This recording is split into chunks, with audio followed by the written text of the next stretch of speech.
Countdown for blast off. X minus 5, 4, 3, 2, X minus 1, fire.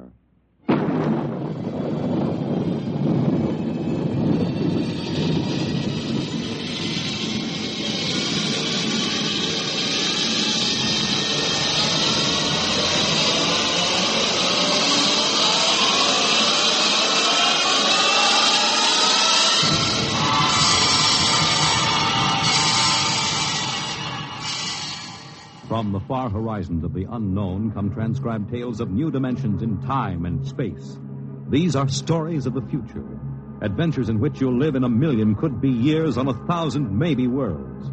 The National Broadcasting Company, in cooperation with Street and Smith, publishers of astounding science fiction, presents X minus 1.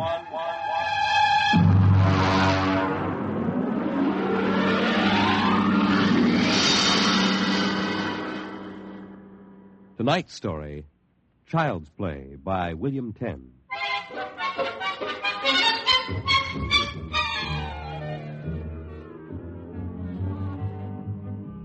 My name, Sam Weber. My job, an attorney, and a pretty successful one, if I do say so myself. Maybe you won't believe it. My best friends find it hard to believe, but I used to be a completely different guy. Frightened, sickly, nearsighted, a real Mortimer Meek. No kidding. But that was 10 years ago. The big change in me began to take place on a cold December morning in 1955. Just a moment, please. Yes, please. Weber? Yes. Samuel? That's right. Okay, Jack, step back. All right, fellas, bring it in. Just a moment. You must have the wrong... Watch it, Jack. Sign here. Is that for me? Weber, Garden Apartments. It looks like a coffin. I don't design them, Jack. I just deliver them. Sign here.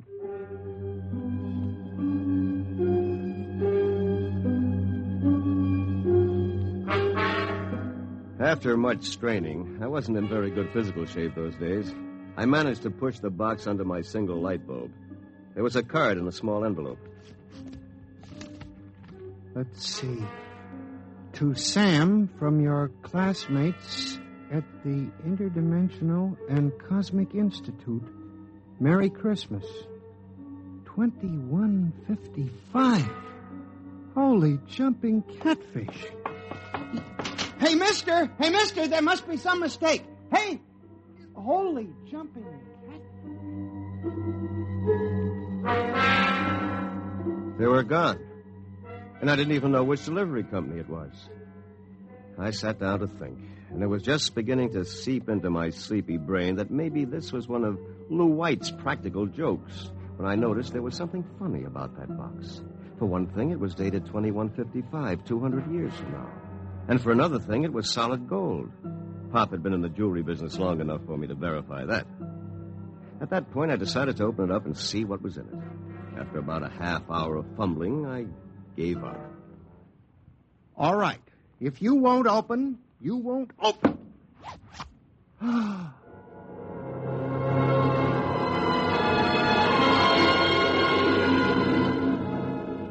No sooner had I said the word open than it came apart like the skin off a banana.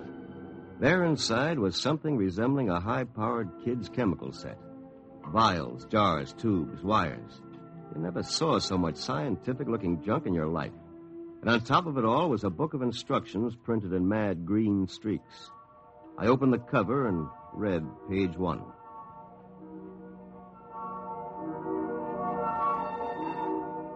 Build-A-Man set number 3. This set is intended solely for the use of children between the ages of 11 and 13. The equipment will enable the child to build and assemble complete adult humans in perfect working order. A disassemblator is provided so the set may be used again and again with profit. Refills and additional parts may be acquired from the Build-A-Man Company, 928, Diagonal Level, Blunt City, Ohio. Remember, only with Build-A-Man can you build a man.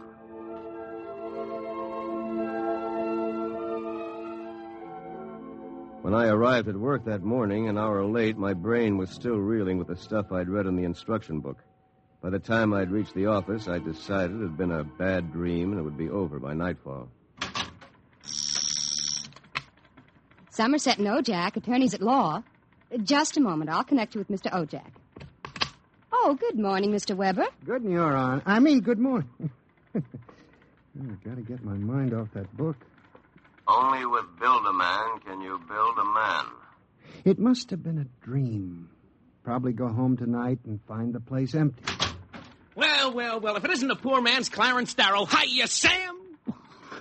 Sam? Oh, hello, Lou. I come as bearer of sad tidings. You don't look very sad. Boss wants to see you, laughing boy. What about? Well, how should I know? Oh, and by the way, Sam, you'll be happy to know that I've just been promoted. I'm handling all the criminal stuff from now on. Congratulations. Of course, you know what this means for Tina and me, don't you, Sammy? Ah, cheer up, son. Tina's not for you anyway. Some got it, some don't. Me, I'm loaded. You? Ha! Nothing. So long, laughing boy.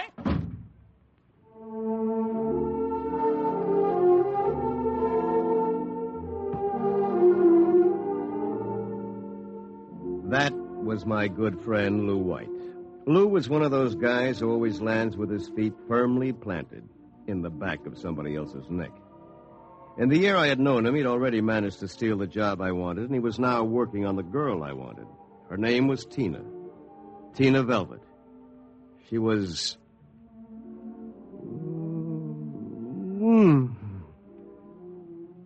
Good morning, Sam. Oh, good morning, Tina. My, you look Yes? good enough to take to lunch. Oh, I'm sorry, Sam, but I promised Lou. Sure. I hope you're not too disappointed. Me? Oh, no. Some got it, some don't. I don't. Theoretically, Tina was employed by Somerset and Ojak as combination secretary and switchboard operator for Lou and me. I guess she wasn't what you'd call really smart, but she always managed to look like a pin-up girl caught with her clothes on, if you know what I mean. Well, that was Tina. I tried to steady my blood pressure as I walked into the boss's office. You sent for me, Mr. Ojak? Oh, yes. Sit down, Weber. Sit down. Thank you, Mr. Ojak. My boy, in this business, you've got to be aggressive. You've got to go out and create new clients. I don't mean ambulance chasing or anything like that, but you've got to show some zip. Yes, sir. Well, get in there and punch, Weber. I want to see a change in you in the next few months. As a matter of fact, you'd better.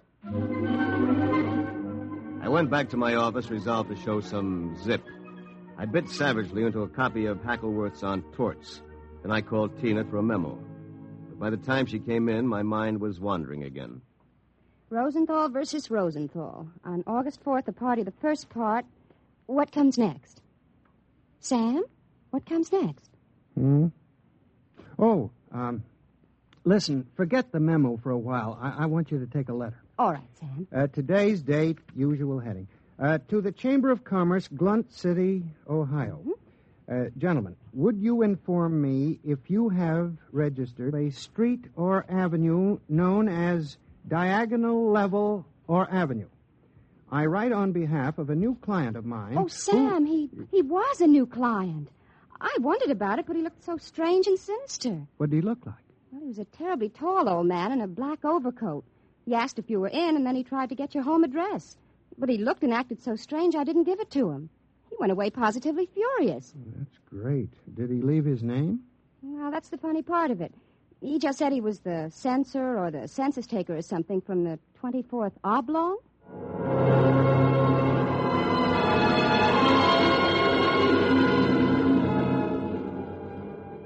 I left the office early and went home. Sure enough, there it was, my Build-A-Man set gleaming a little obscenely in the corner. I walked over to it, gave it a kick, and hollered, "Open sesame!" 3 minutes later, I was flopped down in bed reading Chapter 1, Making Simple Living Things. An hour later, I was fooling around with such complicated items as the Junior Bicalibrator, which measured everything from blood pressure to hemoglobin content, and the Jiffy Vitalizer, which was actually supposed to put life in your creation, providing you had followed instructions carefully. At 8 o'clock, I went out to supper with the idea of getting a little drunk. I did. At 9:45, I came back and made my first simple living thing.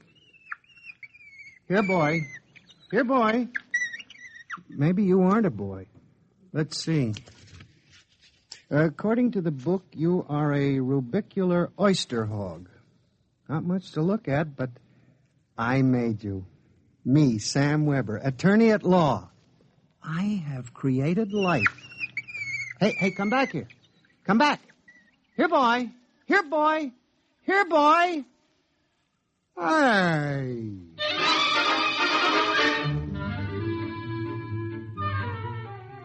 It was no use. My rubicular oyster hog, which was a cross between a field mouse and an oyster, had run out under the door and into the world.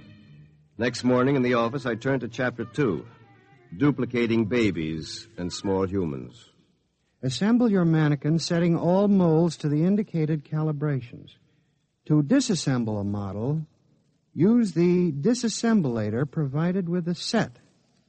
If you cannot destroy your creation, the law requires you to call the census keeper for your oblong. Good morning, Sam. Here's that memo on Rosenthal versus Rosenthal. Also a letter for you. Shall I read it? Please. Dear Mr. Weber, there is no firm at Blunt City bearing the name of Build-A-Man, nor do we have any thoroughfare called Diagonal. Sincerely yours, Thomas Plantagenet, Mayor. Well, that's that. Oh, by the way, your client was here again this morning, the ghoulish one. What'd you tell him? I said you'd be in later. Thanks. Will that be all, Sam? Yes. No. Are you doing anything New Year's Eve? Sam, I'm disappointed in you. What did I do? You haven't even noticed. Noticed what?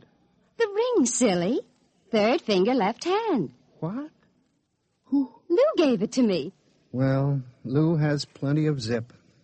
I'm sure you'll be very happy zipping around with each other. Oh, Sam. What's the matter? I don't know.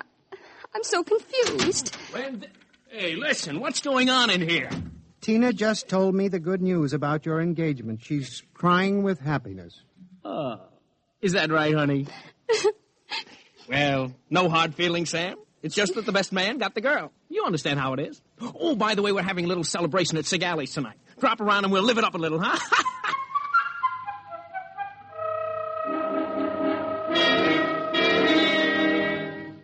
I went home feeling like a man who had been stuffed into a washing machine with the dial set at rinse dry.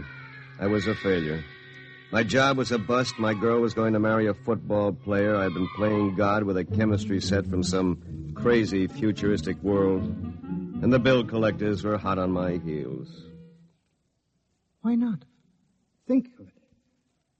A Sam Weber without all the psychological problems you've got. A dynamic, uninhibited Sam who could win a girl like Tina by sheer magnetism. Then when it was all over, we just take the old disassemblator and presto. And I can do it, too.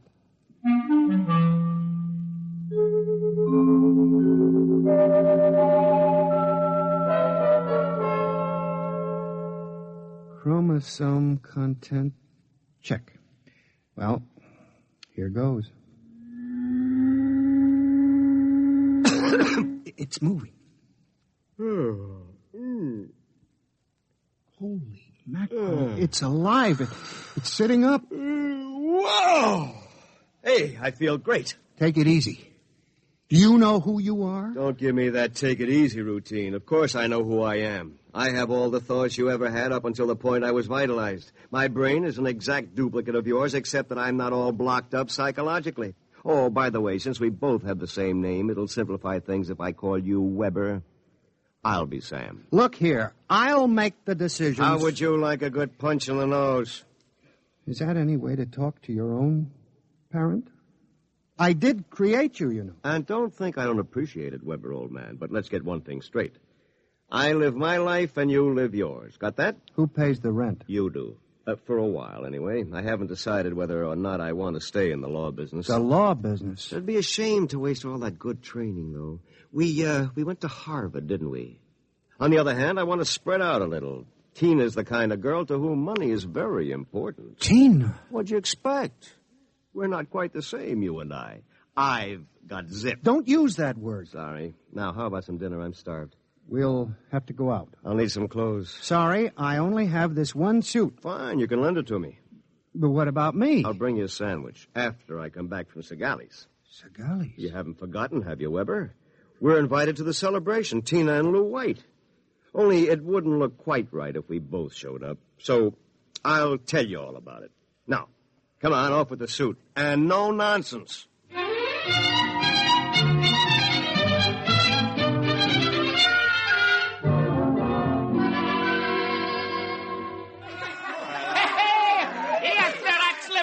Folks. Yahoo!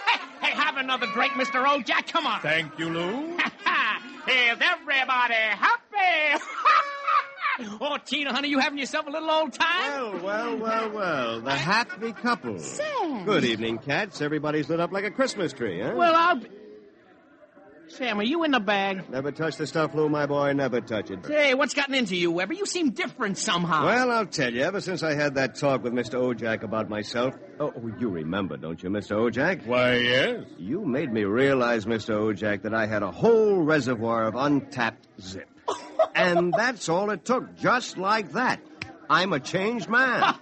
I don't believe it. It's an act. Why, you're nothing but a cream puff, and you always will be. Mr. Ojak, I think he owes me an apology for that. I should think so. All right, all-American boy, make with the apologies. Apologize? Why, for 2 cents, I belch you. Folks, would you excuse Mr. White and myself for a few minutes? Coming, Mr. White. I'll be right back, honey.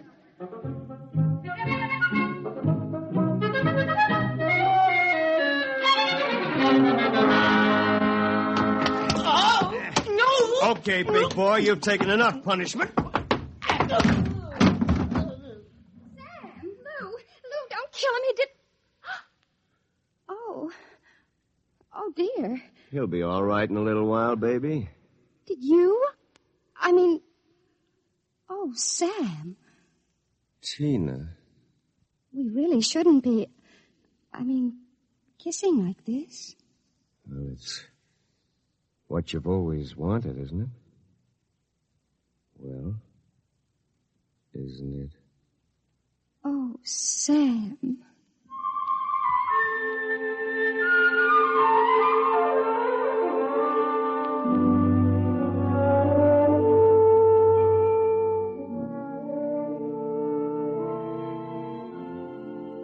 By this time, he's probably kissing her. And there's nothing you can do about it, Weber, old man. Nothing. Hey, wait a minute. Where's that book of instructions? To disassemble a Build-A-Man model, merely focus the ray of the disassemblator device and press lever X. So you're finally home. I'm starved. My boy, you are looking at a man who in one fell swoop has got himself a raise, a promotion, and a wife. At least she'll be my wife tomorrow. Who? Tina, of course.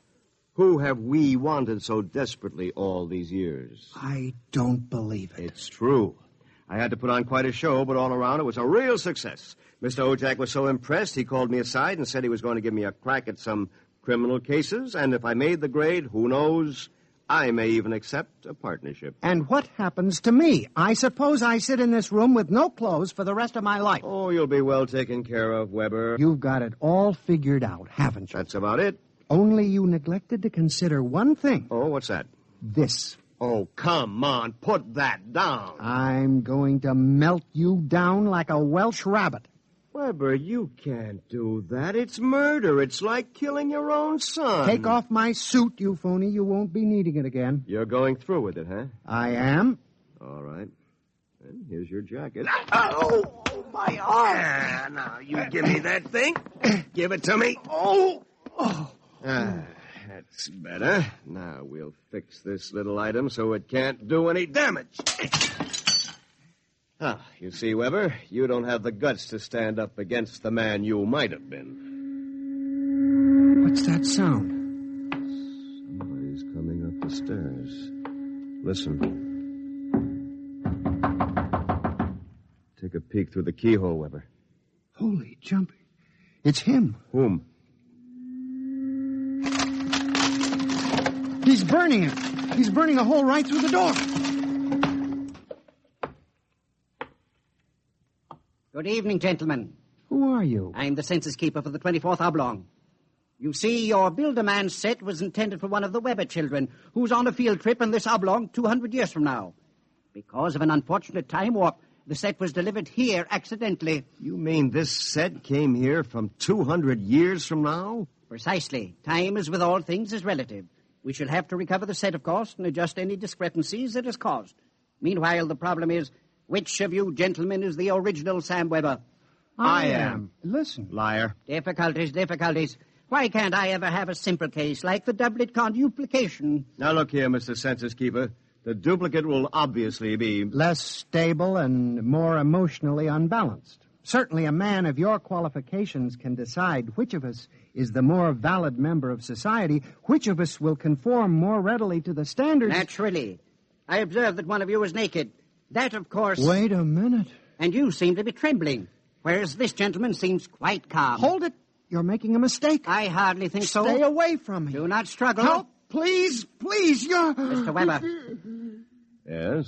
It would be better if you didn't watch. Of course. You understand, it's not the gift of the Build-A-Man set we're afraid of letting you have. It's the principle involved.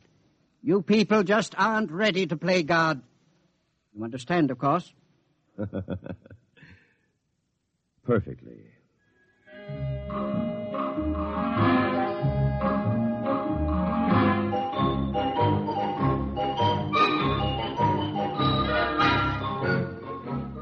Well, that's my story. Within 10 seconds, the old Sam Weber had been completely dismantled and packed into the box. Tina and I were married, as you know, and I went on to become a full partner in the firm of Ojak, Somerset, and Weber. Oh, and by the way, Tina and I have been doing quite successfully what the old Sam Weber and his Build-A-Man set made such a mess of. We have 1, 2, 3 little conuplications. Sam Jr., age 4, Sametta, age 3, and Samina, age 2 months. Good night.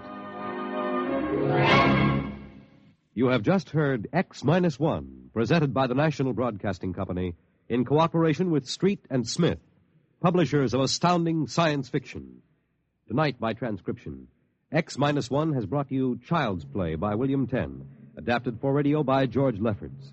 Featured in the cast were Bill Zuckert as the truck driver, John Gibson as Sam, Grant Richards as his alter ego, Peggy Lobbin was Tina, Ted Osborne played Mr. Ojak, Bob Hastings played Lou, and Guy Repp was the man from the Census Bureau. Your announcer, Fred Collins. X-1 was an NBC Radio Network production.